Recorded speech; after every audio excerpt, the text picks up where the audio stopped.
Hi guys, how's it going? So in this one we've got Airfix's new tooling as of 2025, the 148th Sepecat Jaguar GR.1/GR.1A. It does come with 4 schemes in total. That's good news for me because if I'm honest, I have no plans to do the one that's on the front of the box, purely because it's a very basic paint scheme and I think it requires a high level in weathering. And there's two sides to this coin. You could either be really good at the weathering and it looks fantastic and realistic, or the other side, it could look like an absolute mess. And that's the side that I fear where I could end up. But that still leaves me with 3 schemes for myself that I'm willing to do. We have A, B, and C, and D. Good choices, apart from C on my part. The paints that we require. So if you're planning to build this kit, hit that pause button, go out and see if you've got those paints. It's 4 flying hours and it's a skill level 4. The reason it's a skill level 4 is because it comes with 243 sprue parts. The width is 181 and the length is 384. If you're one of those guys who likes to read the history of the aircraft, I'll put that in focus for you. Hit that pause button and read up. Now it's time to open the kit. The sprue frames are individually packed, not quite. What they've done is they put a few frames in the bag here and there, so I'm not sure how many we get in total. As we work our way down, move those guys out of the way, we've got our instructions, and in there is our decals. The bit that did surprise me about this kit that I actually didn't expect was the fact that it comes with pilots. This is a bonus. I honestly thought that Airfix had done away with these, but apparently not. So that is fantastic. Right, let's crack on with the sprues.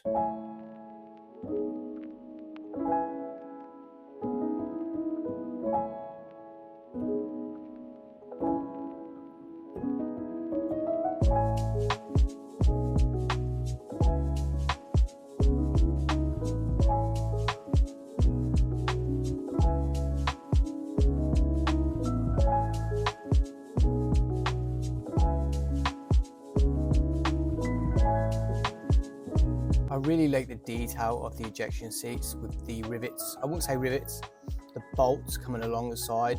The detail is very crisp.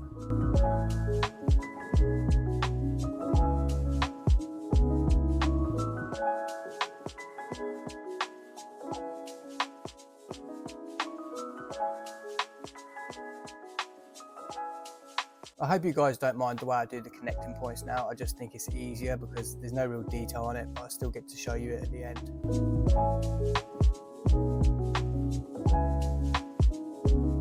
The frame F comes with these lovely bombs and the rack mounts for them.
With sprue frame E, we have little bits here and there that these go.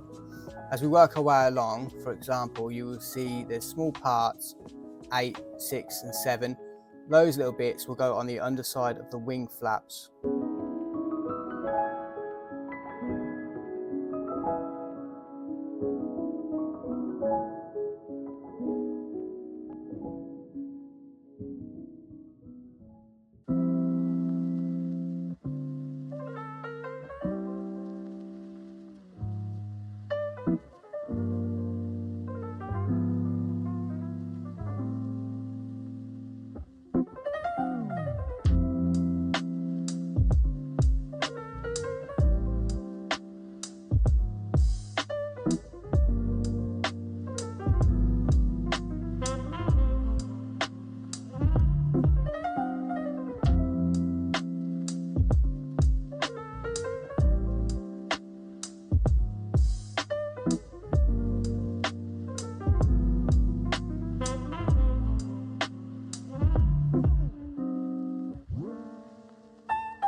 had some lovely pilots. I'm not sure if I'm going to put them in myself, being that the 1/48th, I'm a little bit unsure if I dare do them, especially around the face.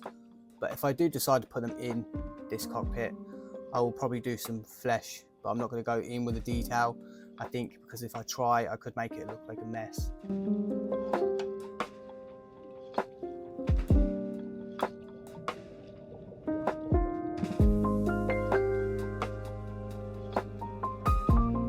According to the instructions, part 51, where I've got my hand underneath it now, this is supposed to be held in place, they recommend, for about an hour with some clothes pegs possibly. But for me, I recommend probably leaving a little bit longer than that, because you need the glue to settle and properly be in place, especially for, I don't know, future sanding and such. I'm just moving along now. I really do like the detail and the rivets. Really, really crisp.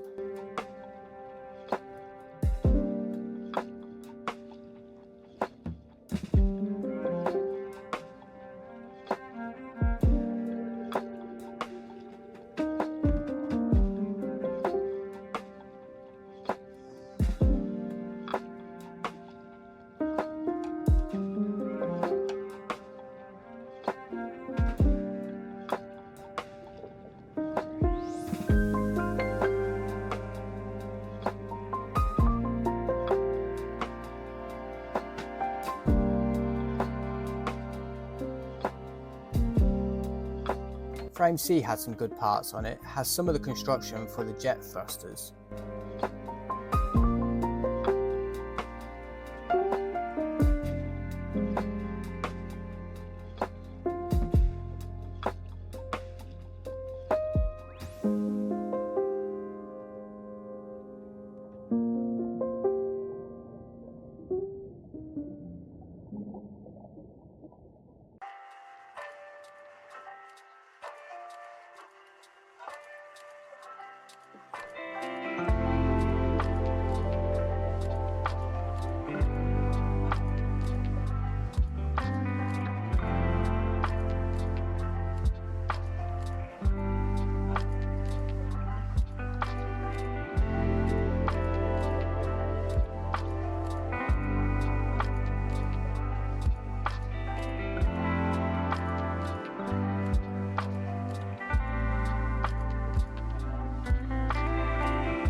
Frame D was one of my favourites. The amount of detail it has, some of the parts that you see here will be exposed with the landing gear area and the underside.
Frame H has quite a lot. It has the nose of the aircraft, the cockpit detail, floor. We have fuel tanks and some armaments with this frame. I don't usually do voiceovers, but on this occasion when I was editing this video, there were some parts I wanted to point out and discuss because I think the sprues are fantastic.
The kit comes with two sprue frames for clears, M and P.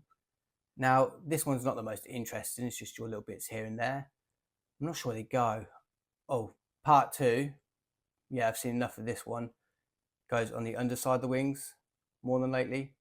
Watch when we move to the instructions that it makes me look like a right liar and it doesn't go there at all. But with sprue frame P, we've got something more interesting, the canopy. Now, with part 2, I wasn't the most pleased. I think this is probably just me on an individual case.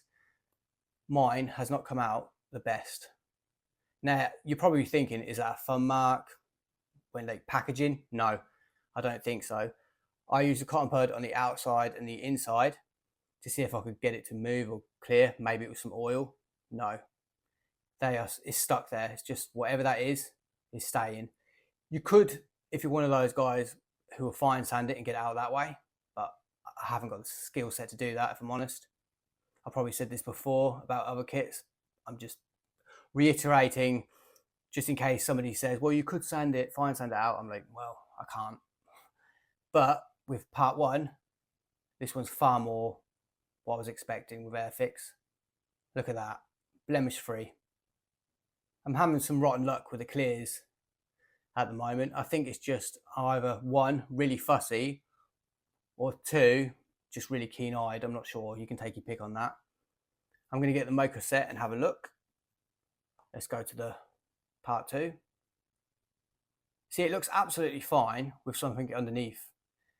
So when this goes onto the cockpit and you can see the cockpit through it, I don't think that's going to really make any difference at all, but it's just something I'm pointing out. I do like the rivets. That's a nice detail. They do look really good, actually. Let's have a look at this one. You see, lovely. They don't really make any difference. Look, that one and that one. It's only when we're we've got a fine light on it and we're having a good focus on the clear that we can see anything. But if you're probably the average consumer and you're not really interested in having a really high quality set of clears, then this really won't matter to you. We've got that for the tip and these bits. It's time for the instructions. I'm looking forward to seeing how well this kit goes together. As usual with Airfix, we've got the history of the aircraft on the left, and on the right we've got the specifications. It comes in different languages, so I want to get that in. There we go. And then right at the bottom we've got Airfix thanking people for the help in developing the model. So I'm going to wait a sec because they deserve their thanks. Right, let's move on. Let's open it up. Oh, let's not forget these two. At the bottom, assembly instructions, and then the bit we really need to remember is assembly icon instructions. Now, if you don't really want to bother in memorizing these, you could just cut this off and then blue tack it against the wall. Job done. We've already got our first little note. Apply underwing decals before attaching pylons and weapons. And it's version C if it's not obvious. Coming down again, B and C for these guys, B and C. And then the fuel tank is for every scheme or version, whichever you prefer to call it. And then for the 1,000 pound bombs, we've got all of them again, A, B, C, D. I like this bit. Nice little diorama of the completed model or aircraft. They're really showing off the detail and I quite like it. Moving over to the next page. Oh, this is good. We have the construction. And I like the fact they've labelled everything. Cockpit side console, instrument panel, cockpit rear bulkhead. The level of detail with just these few steps that I can see of is already impressive. You can really sink your teeth into this and I cannot wait. We have 2 ejection seats. For the people who are building the versions A and D, this would be you. And for B and C, this one. It's very rare for me. I don't often see this. It's kind of like something new where you see the pilot in a modern Airfix kit. And what I really like is the fact that the paint, he's laid out completely. Every bit is explained what to paint. With the top guy, if you're going to build A, B or D, it's him. And if you're doing C, this guy. Right. Look at that. Side console detail. Main canopy. Starboard undercarriage, or main undercarriage. And then port main undercarriage. This is good. They're really explaining this carefully. Then this is the stuff I love. You ready?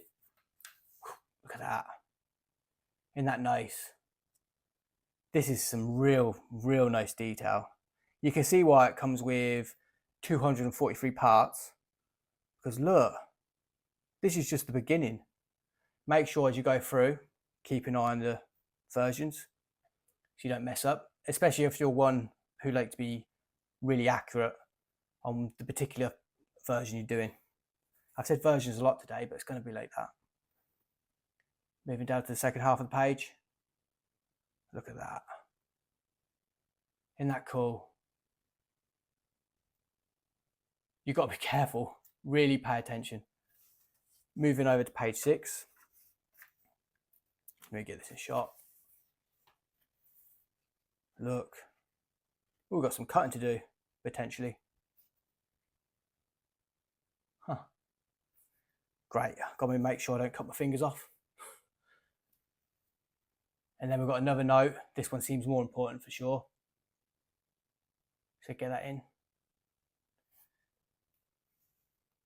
There we go. More trimming, depending on which version. This one particularly, yeah, it's for A. So if you're building scheme A, this is definitely your part. Do not glue. Moving over to page 7. Got our options. I mean, I love this shot here. When I see it like together like that, that just shows off the level of you know, engineering that's gone into it.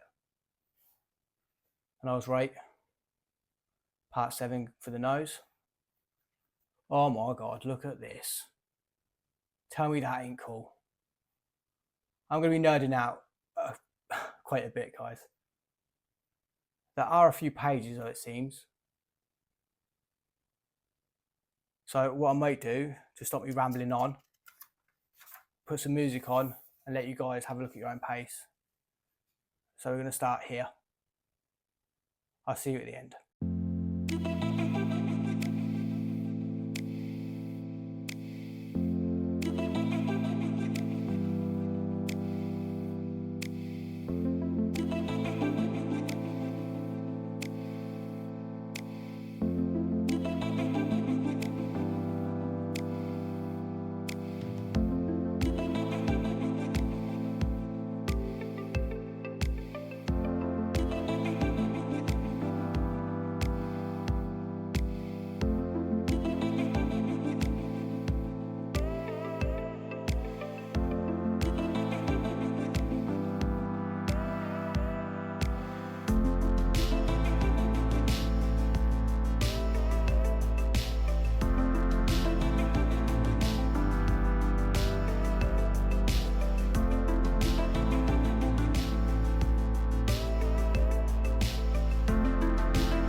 Let's have a quick glance at the decal layout on the schemes, beginning with A.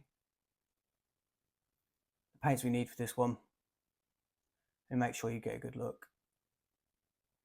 And then moving over to the other side, B.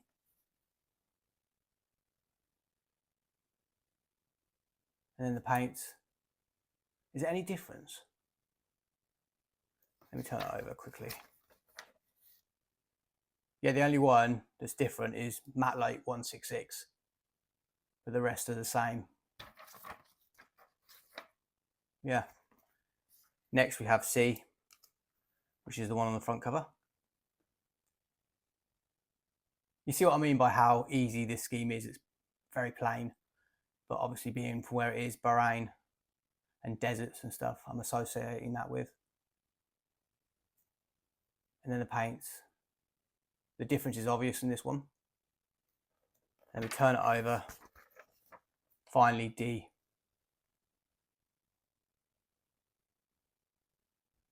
And again, the paints.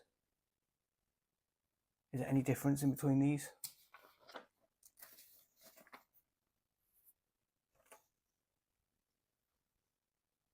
No, not really, none at all, except from that matte light. And then finally, the armaments, and your fuel tanks and stuff like that. They are labelled out for the different schemes. Anything on this side? No. Right, to finish up, we have one more thing, and it's these lovely, lovely decals. Bring it right up so you guys can have a closer look. Where we start off, should we go alphabetical? So where's A?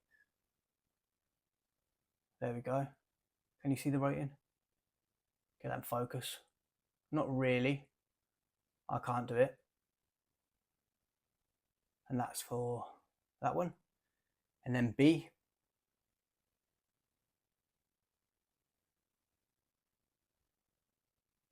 And then C.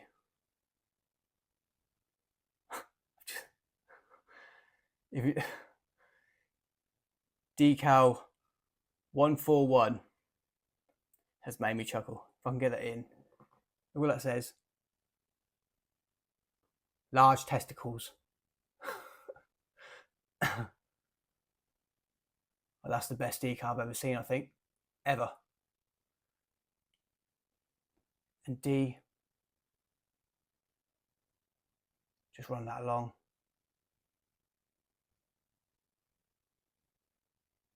And then this one at the top will be, well, for everything.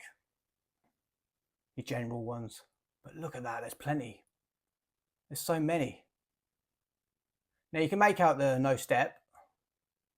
That's not too small. Give you guys a good look again. Oh, we do have the instrument panel. All those buttons. Decal free.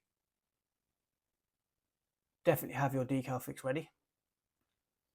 Unless you're going to just hand paint it yourself, then it doesn't really matter. Yeah, your common decals. Let me just get that in shot. Hit the pause button. You can have a look at your own time. Let me get that. There we go. This is a lovely kit. Right. That's the unboxing. Thank you guys for watching, and I'll see you in the next one.